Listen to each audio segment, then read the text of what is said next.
Hello students, welcome to अभिलक्ष्य academy. अभिलक्ष्य academy में आप सभी का स्वागत है। और आज की वीडियो में हम आईबी का ACIO ग्रेड 2 का 20 फरवरी 2021 का शिफ्ट 2 का रीजनिंग का क्वेश्चन पेपर देख रहे हैं। ठीक है, तो स्टार्ट करते हैं। देखते हैं किस टाइप के और किस लेवल के questions previous year question paper में आए हैं, और जिससे कि आप अपनी तैयारी को बेहतर कर सकते हैं, अपने अंदर इंप्रूवमेंट कर सकते हैं। तो स्टार्ट करते हैं और देखते हैं पहला क्वेश्चन। देखो, पहला क्वेश्चन है एलिजिबिलिटी टेस्ट, और ये एक ऐसा टॉपिक है कि ये कॉमन कॉम्पिटिटिव एग्जाम्स में नहीं आता है। ठीक है, ये कॉमन एंट्रेंस एग्जाम्स में या कॉमन कॉम्पिटिटिव एग्जाम्स में नहीं आता है। ठीक है, कहीं कहीं पर जैसे आईबी का पेपर हो गया, कहीं कहीं पर आपको मतलब कोई गिने चुने ही पेपर ऐसे हैं जिसमें ये एलिजिबिलिटी टेस्ट के क्वेश्चंस आते हैं। ठीक है, और ये बहुत सिंपल क्वेश्चन है, ऐसा नहीं है कि बहुत बड़ा पैराग्राफ आपको यहाँ पर दिखाई दे रहा है तो कहीं मुश्किल होगा, ये नहीं, ऐसा भी नहीं है। ये बहुत इजी क्वेश्चन है, ध्यान से पढ़ो। इसने कहा क्या कि क्राइटेरिया दिया गया है सेलेक्टिंग अ फिजिक्स टीचर। फिजिक्स टीचर को सेलेक्ट करने का एक क्राइटेरिया दिया हुआ है। ठीक है, और इसकी कंडीशंस है कि कैंडिडेट के पास the candidate must have a masters degree in physics with at least 60%। ठीक है, ये कंडीशन पहली दे दी कि फिजिक्स टीचर को सेलेक्ट करना है, तो पहली कंडीशन होनी चाहिए कि मास्टर डिग्री होनी चाहिए उसके पास फिजिक्स की, कम से कम कितने मार्क्स, 60% मार्क्स। ठीक है, उसके बाद इसने कहा सेकंड कंडीशन है कि वो ग्रेजुएट होना चाहिए फिजिक्स में ही 65% मार्क्स के साथ, एटलीस्ट 65% मार्क्स। ठीक है, और उसकी एज 25 से 35 होनी चाहिए। कब? 1/1/2020 को।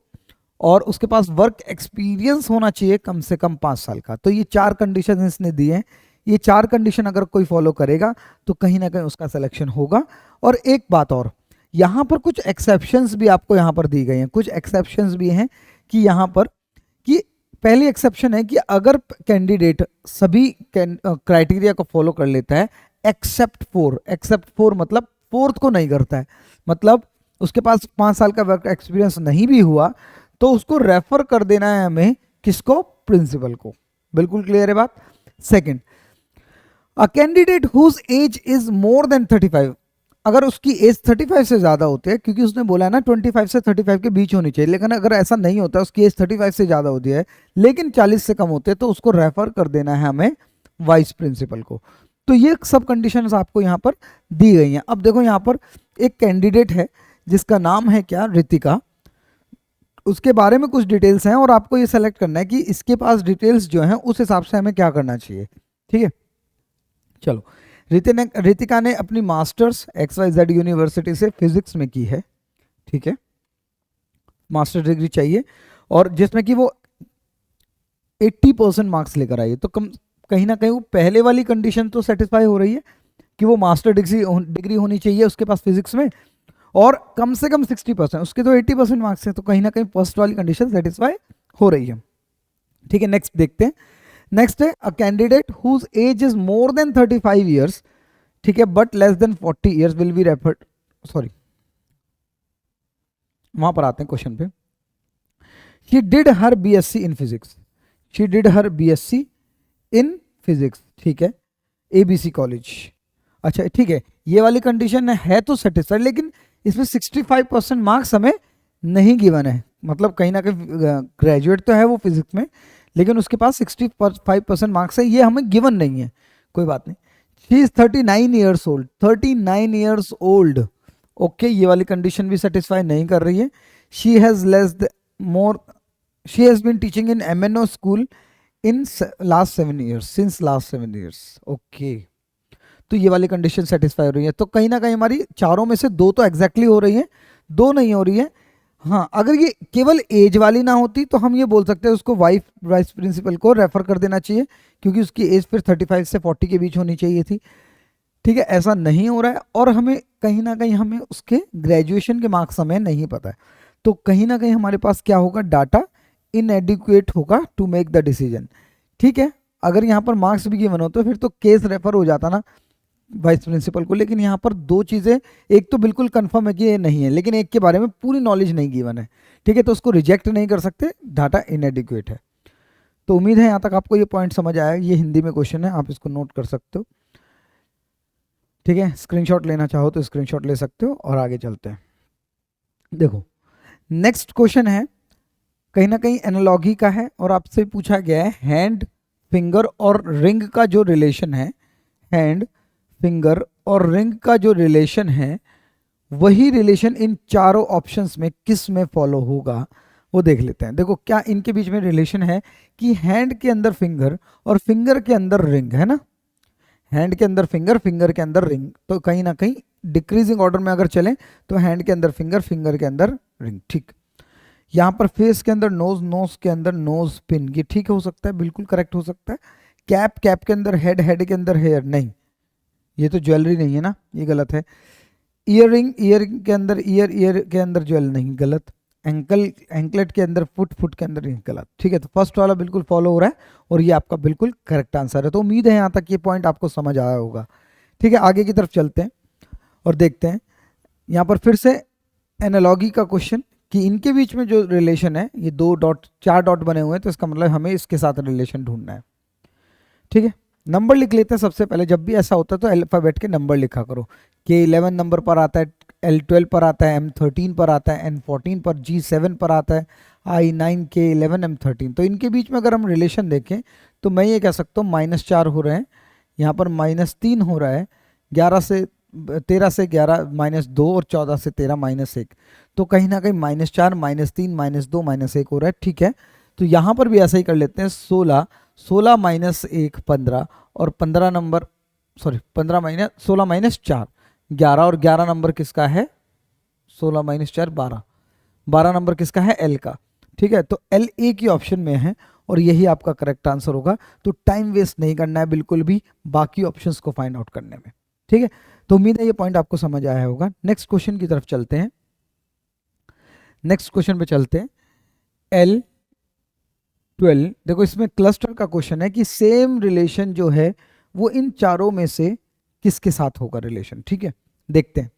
L12 नंबर पर आता है, N14, Q17 पर आता है, P16 पर आता है, R18, U21, T20 पर आता है, V22 पर आता है और Y25 पर।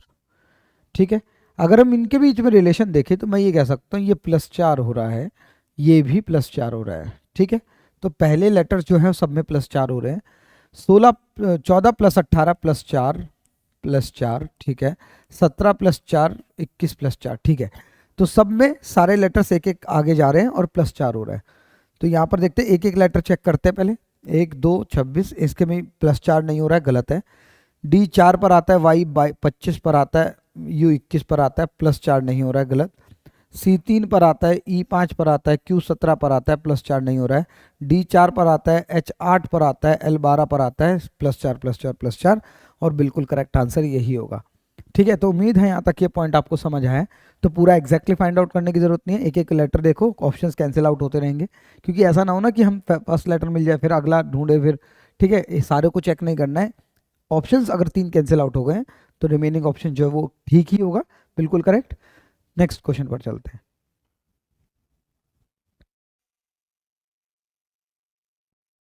देखो, अगर हम बात करें यहाँ पर सिलोजिज्म के क्वेश्चन की, तो इसने कहा all petrol are diesel and no diesel is kerosene, all fuels are kerosene. ठीक है, अब यहाँ पर सिलोजिज्म के जो मैं मेथड अप्लाई करता हूँ वो है केवल स्टेटमेंट को देखकर हम उसका आंसर निकाल सकते हैं, मैं वेन डायग्राम यूज नहीं करता हूँ।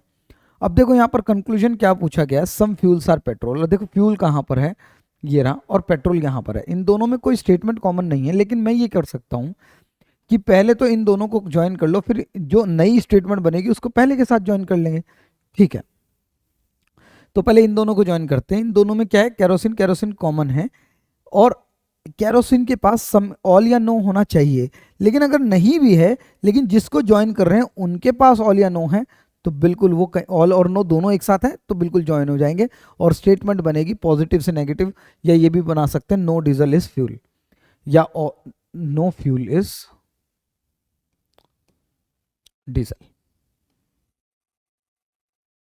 ठीक है, ये हमारी स्टेटमेंट बनती है नो फ्यूल, क्योंकि पॉजिटिव से नेगेटिव ही स्टेटमेंट बनाते हैं। All fuels are not diesel, all fuels are not diesel का मतलब है नो फ्यूल इज डीजल।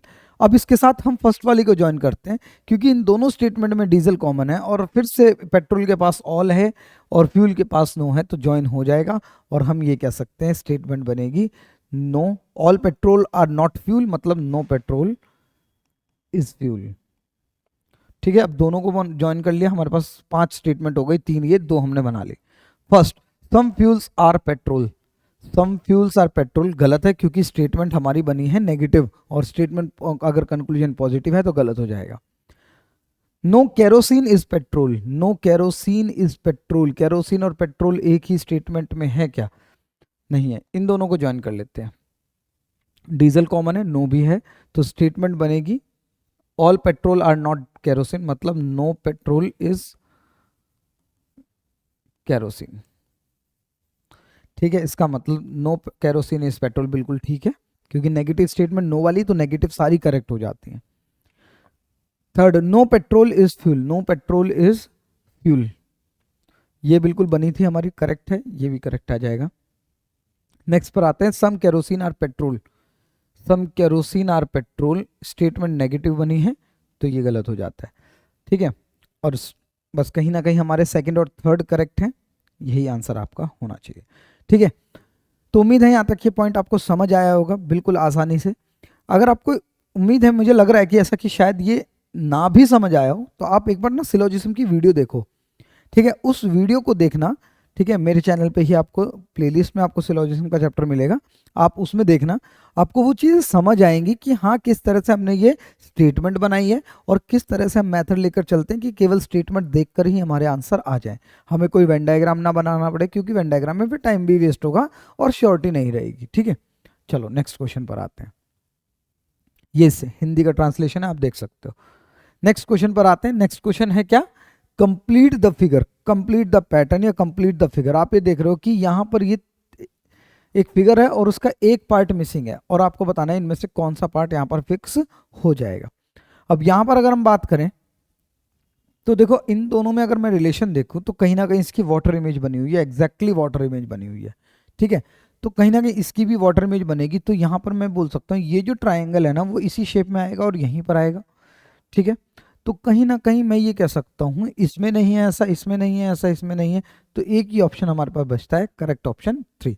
ठीक है, तो ऑप्शंस को एलिमिनेट करना सीखो तो चीज़ें और आसान हो जाएंगी। ठीक है, आगे की तरफ चलते हैं।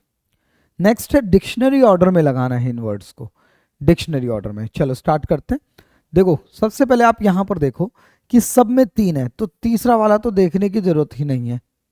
अब मैं देख रहा हूं किसी में 1 आ रहा है, किसी में 2, तो 1 और 2 में से कौन पहले आएगा? 1 और 2 में से कौन पहले आएगा? हमने कहा ओ के बाद ए पहले आता है या बी? हमने कहा ए पहले आएगा, तो 1 पहले आएगा। तो हमने कहा ये वाले ऑप्शन जिसमें 2 आ रहा है वो कट जाएंगे। ठीक है, अब हमारे पास 1 भी आ गया, फिर उसके बाद 2 आएगा। 4 और 5 में देख लेते हैं ऑप्शन। 4 और 5 में ओ बी कॉमन है, आई पहले आता है, ई पहले आता है। हमने कहा ई पहले आता है, तो इसका मतलब 5th पहले आएगा, और ऑप्शन नंबर 3 बिल्कुल करेक्ट हो जाएगा। बहुत सिंपल सा क्वेश्चन है, मतलब बहुत आसानी से इसको किया जा सकता है, टाइम भी वेस्ट नहीं होगा और श्योरिटी भी रहेगी। फिर से मैं ये कहूंगा कि ऑप्शंस को एलिमिनेट करते चलो। ठीक है, अगर इनको अरेंज करोगे तो कहीं ना कहीं तो टाइम लेगा। ठीक है, अरेंज करने में टाइम लेगा, इससे अच्छा तो ऑप्शन हम देख सकते हैं। नेक्स्ट, फिर से सिलोजिज्म का क्वेश्चन है। स्टेटमेंट 1 है all statements are boats, no cruise in are ship. ठीक है, चलो देखते हैं कंक्लूजन क्या पूछ रहा है। Some boats are cruise, some boats are cruise, boats ये रही, क्रूज ये रही, शिप शिप कॉमन है, ऑल भी है, तो स्टेटमेंट बनेगी पॉजिटिव से negative. All ships are not ships मतलब sorry, positive, some boats are not cruise, some boats are not cruise, और ये पॉजिटिव की वजह, मतलब ये स्टेटमेंट नेगेटिव बनी तो ये गलत हो गया। Second, all cruise are boats, all cruise are boats, ये भी गलत है। और जब ये दोनों गलत हो गए तो आइदर और तो लगेगा नहीं, क्योंकि एक पॉजिटिव होना चाहिए और एक नेगेटिव होना चाहिए, तो नीदर 1 नॉर 2 फॉलोज हो जाएगा इसका आंसर। ठीक है, तो उम्मीद है यहां तक ये समझ आया होगा आपको इसमें। ठीक है,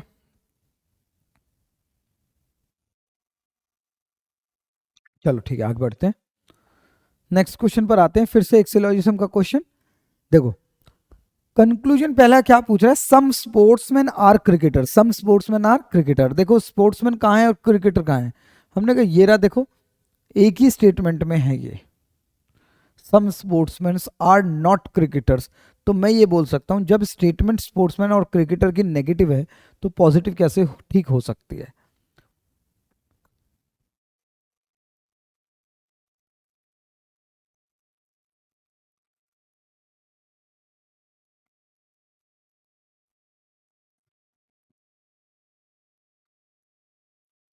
ठीक है, सम क्रिकेटर्स आर, ठीक है, are not cricketers, some cricketers, ठीक है, all cricketers are sportsman, all cricketers क्या यहाँ पर ही ज्वाइन हो सकता है? प्लेयर प्लेयर कॉमन है, ऑल भी है यहाँ पर, तो स्टेटमेंट बनेगी सम क्रिकेटर्स आर स्पोर्ट्समैन। ठीक है, सम क्रिकेटर्स आर स्पोर्ट्समैन, और ये गलत हो जाएगा क्योंकि ऑल नहीं है।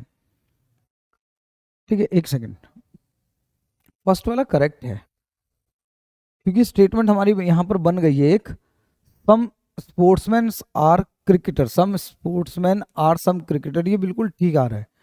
All players are cricketers, all players are cricketers, ये भी गलत है, ऑल प्लेयर्स आर क्रिकेटर्स गलत होगा क्योंकि अगर यहाँ पर प्लेयर और क्रिकेटर्स एक ही स्टेटमेंट में, तो यहाँ पर प्लेयर के पास ऑल नहीं है, गलत। ठीक है, next, no sportsman is cricketer, no sportsman is cricketer, और ये सम वाली स्टेटमेंट है तो ये भी गलत होगा, नो वाली।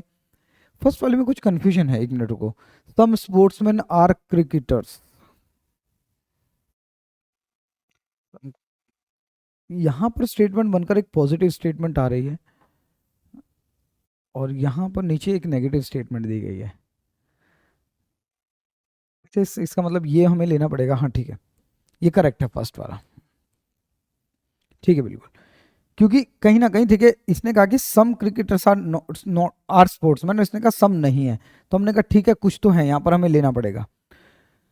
चलो नेक्स्ट, नेक्स्ट स्टेटमेंट पर आते हैं।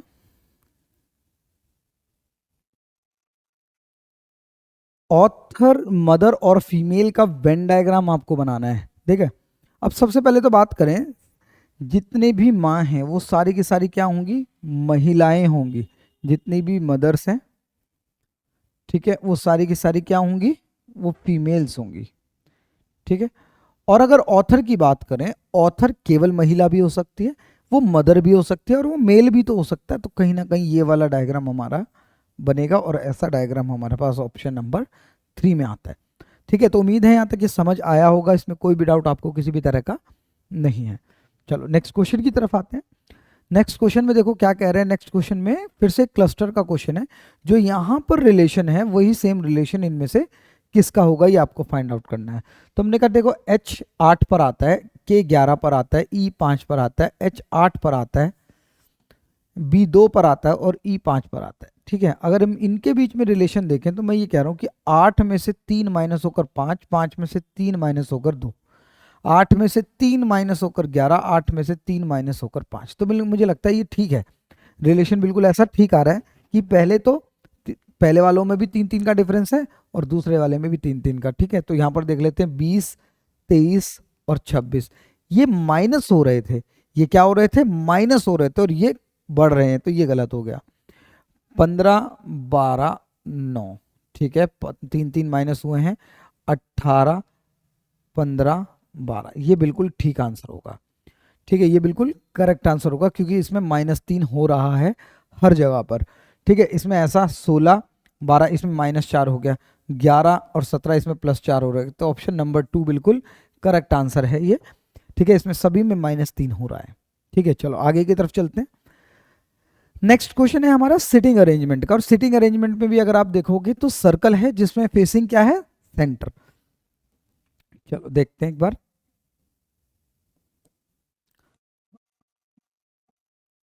6 लोग हैं। ठीक है, अब देखो क्या कह रहा है क्वेश्चन में, B is sitting second to the right of A, B is sitting second to the right of A, यहां पर बैठा है, तो यहां पर बिठा लेते हैं कि ए के सेकंड राइट पर कहीं पर बी बिठा लिया। Next, D is sitting second to the left of E, अब ये नहीं पता ना हमें, तो हमने कहा बना लेते हैं D is sitting second to the left of E. ठीक है, क्योंकि यहाँ पर नहीं पता डी कहाँ पर बैठा है और ई कहाँ पर बैठा है, क्योंकि यहाँ पर अभी तक केवल ए और बी को ही हम बिठा पाए हैं। आगे चलते हैं। इसने कहा डी नेबर नहीं है किसका, ए का, तो हमने कहा डी यहाँ नहीं बैठ सकता, यहाँ नहीं बैठ सकता, तो डी की दो प्लेसेस होती हैं, और अगर यहाँ पर डी ई के सेकंड लेफ्ट पर ई डी है, या ये भी कह सकते हैं डी को जहाँ बिठाओगे डी के सेकंड राइट पर ई आना चाहिए। तो अगर मैं यहाँ पर बिठाता हूँ तो डी का सेकंड राइट ये आ जाएगा, और यहाँ पर तो बैठा है ए, तो डी यहाँ पर बैठा होगा, जिसके सेकंड राइट पर कौन आ जाएगा, ई आ जाएगा, या ये भी कह सकते हैं ई के सेकंड लेफ्ट, ई के सेकंड लेफ्ट पर डी है। ठीक है, अब इसने कहा हु इज सिटिंग, केवल इतना ही बताया, who is sitting immediate right of B.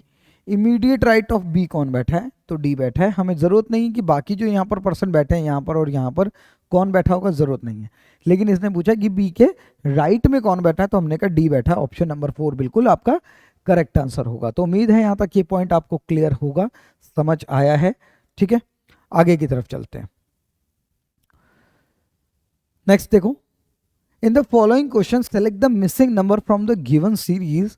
और इसने पूछा कि इनमें से बताओ सीरीज में कौन सा मिसिंग नंबर है। ठीक है, यहां पर डिफरेंस निकालते हैं। यहां पर डिफरेंस है 8 में से 7 गया 1, 9 में से 6 गए 3, यहां पर 5 कैरी ऑन ले लेते, 15 में से 8 गए, यहां पर बचेगा 7, और यहां पर 12 में से 9 गए 3, बीच में नंबर मिसिंग है। यहां पर देख लेते हैं 16 में से 9 गए 7, और यहां पर 15, 5 में से 1 गया 4। ठीक है, देख लेते हैं, इसका डिफरेंस आ रहा है 6 का। अगर यहाँ पर 6 प्लस हो रहा है तो इसमें भी शायद 6 प्लस होकर 43 आया होगा, लेकिन यहाँ पर आगे नहीं होगा, फिर ये सीरीज फॉलो नहीं होगी। तो हमने कहा अगर यहाँ पर +5 होता तो यहाँ पर आता 42, और यहाँ पर फिर से हमें +5 करना पड़ता है। इसका मतलब ये सीरीज कुछ इस तरह से फॉलो नहीं हो रही है। दूसरा तरीका, अगर आप यहाँ पर ध्यान से देख रहे हो ये प्राइम नंबर्स लग रहे हैं ना, प्राइम नंबर्स लग रहे हैं, तो हमने कहा 31 के बाद आने वाला प्राइम नंबर 37 ही है, अगला प्राइम नंबर होना चाहिए 41, और उससे अगला नंबर प्राइम होना चाहिए 43। तो शायद ये एक सीरीज में फॉर्म हो जाएगा। जब आप इसमें प्लस करोगे तो 5 + 1 6, ठीक है, 3 + 1 7, और ये 676, और इसमें जब आप 6 और 3 9, 7 और 4 11, और ठीक है 6 और, हाँ बिल्कुल ठीक है, इसका मतलब यही पैटर्न फॉलो हो रहा है, और आंसर क्या आना चाहिए 676। मतलब ये कॉन्जिक्यूटिव प्राइम नंबर्स हैं, एक के बाद एक आने वाले प्राइम नंबर्स का डिफरेंस यहाँ पर आपको देखने को मिल रहा है। चलो नेक्स्ट क्वेश्चन की तरफ चलते हैं, और नेक्स्ट क्वेश्चन है आपका मिरर इमेज का। मिरर इमेज में अगर आप यहाँ पर देखोगे तो ये फिर इमेज आपको गिवन है, और यहाँ पर एक मिरर प्लेस कर दिया गया है वर्टिकली, जिसमें, और आपको ये पता होना चाहिए जब मिरर ऐसे प्लेस होता है ना वर्टिकली, तो कहीं ना कहीं लेफ्ट और राइट फिगर चेंज हो जाती है। तो हमने कहा जब लेफ्ट और राइट ही फिगर चेंज होती तो ये गलत आंसर नहीं होना चाहिए। टॉप और बॉटम ये कैसे रोटेट हो गई है, और अगर ये रोटेट हो भी गई है मान लो, ठीक है, तो इस तरह की तो फिगर रोटेट क्यों होगी, मिरर में तो हो भी नहीं सकती रोटेट ये। चलो ऑप्शन नंबर 3 और 4 में देखो, जब ये लेफ्ट और राइट चेंज करेंगे तो ये जो फिगर है वो इस तरह से आएगी ट्राइंगल, तो ये तो ऐसा आ नहीं सकता, ये गलत। तो रिमेनिंग ऑप्शन आपका बिल्कुल करेक्ट आ जाएगा। ऑप्शंस को एलिमिनेट करने की कोशिश पूरी किया करो, टाइम बहुत सेव होगा। ठीक है, आगे चलते हैं। 5 डांसर्स हैं एक ट्रूप का, जिसमें सभी का फेस नॉर्थ की तरफ है। रोहित 30 मीटर राइट ऑफ विकास है, विकास के 30 मीटर राइट पे कौन है, रोहित है। Saumya is 30 metre north of Vikas, 30 metre north of Vikas, कौन, सौम्या है ये।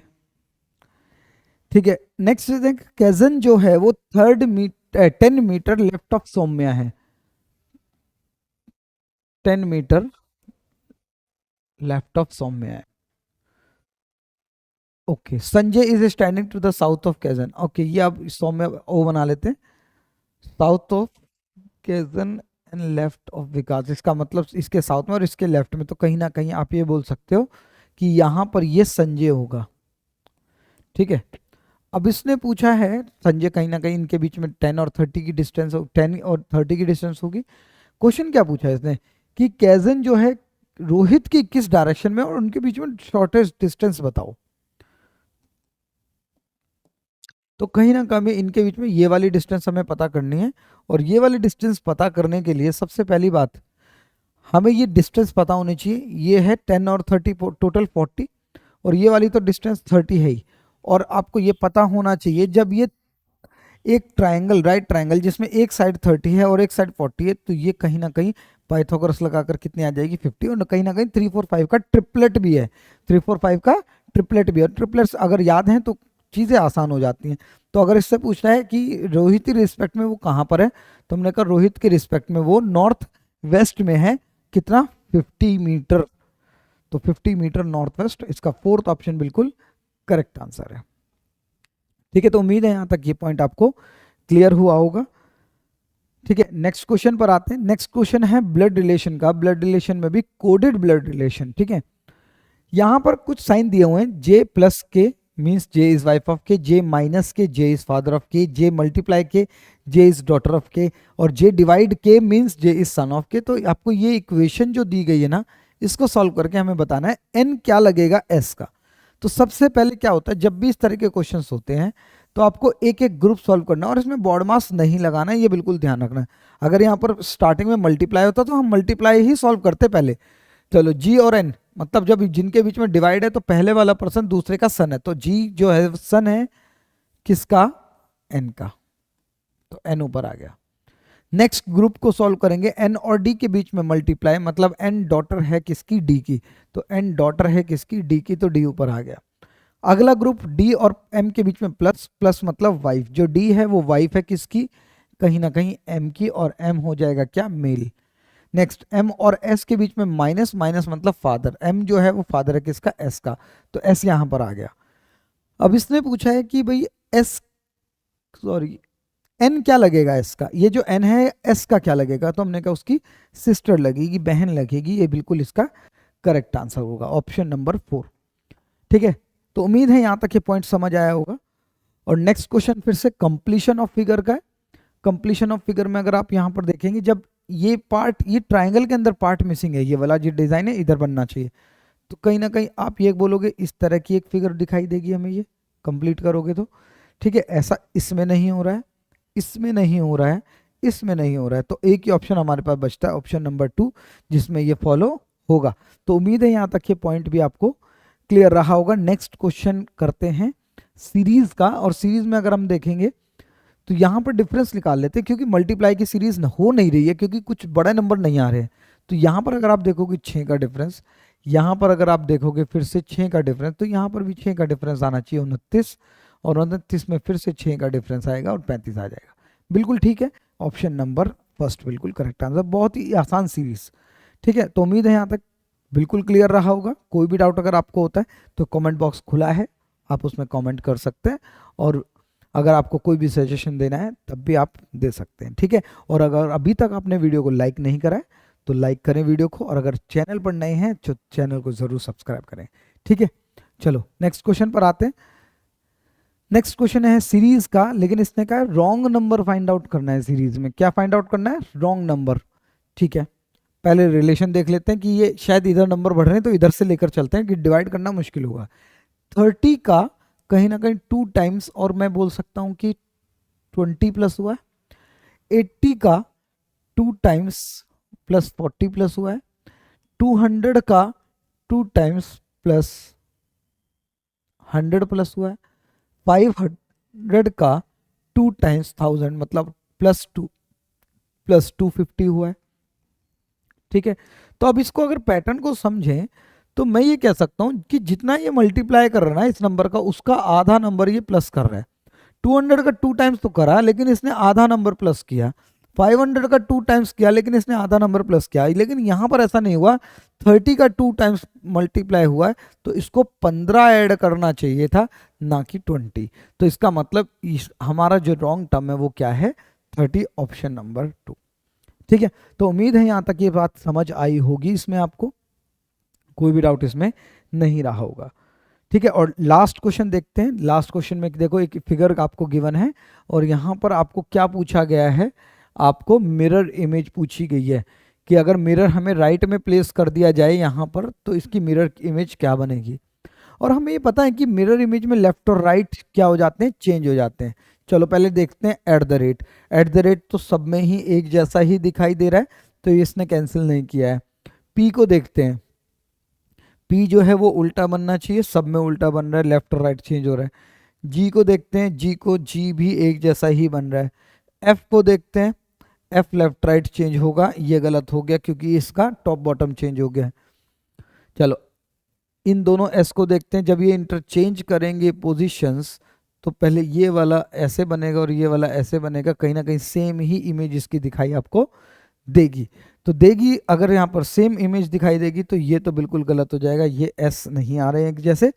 और लास्ट में हम बचता है हमारे पास डी, जब डी की इमेज बनाओगे तो बी की तरह दिखाई देगा, ठीक है। तो यहाँ पर ये गलत हो गया, ऑप्शन नंबर फर्स्ट रिमेन हुआ, बचा मतलब यहाँ पर, और ये बिल्कुल आपका क्या हो गया, करेक्ट आंसर हो गया। तो उम्मीद है ये वीडियो आपको समझ आई होगी, इसमें कोई भी डाउट नहीं रहा होगा। और ऐसी और वीडियोस के लिए चैनल को ज़रूर सब्सक्राइब करें, ऐसी ही videos previous year question paper में लाता रहता हूँ। तो मिलते हैं नेक्स्ट वीडियो में, थैंक यू।